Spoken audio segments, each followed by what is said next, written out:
കാലങ്ങളോളം പുരാണ ഇതിഹാസ കഥകൾ അവതരിപ്പിച്ച് നടന്നിരുന്ന ഒരു കഥാപ്രസംഗകൻ അന്തരിച്ചു. പരലോകത്തേക്ക് ചെന്നപ്പോൾ അയാൾ കരുതിയിരുന്നത് തന്നെ സ്വർഗത്തിലേക്ക് കയറ്റിവിടും എന്നായിരുന്നു. എന്നാൽ പാപപുണ്യങ്ങളുടെ കണക്കെടുപ്പിന് ശേഷമേ ഇക്കാര്യത്തിൽ തീരുമാനമാകൂ എന്നായിരുന്നു ചിത്രഗുപ്തൻ്റെ അറിയിപ്പ്. അയാൾ ചിത്രഗുപ്തനോട് ദേഷ്യപ്പെട്ടു. ഞാൻ പുരാണ കഥകൾ പറഞ്ഞ് ഒരുപാട് പേരെ നല്ലവരാക്കിയിട്ടുണ്ട്.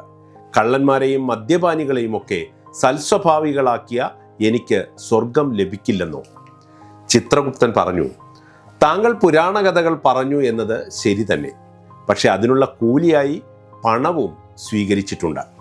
അതേസമയം താങ്കളുടെ കഥകൾ കേട്ട മനുഷ്യർ ഒരു കൂലിയും വാങ്ങാതെ അവർ ചെയ്തുകൊണ്ടിരുന്ന ചീത്ത കാര്യങ്ങൾ ഉപേക്ഷിച്ച് ഇവിടെ എത്തിയിട്ടുണ്ട്.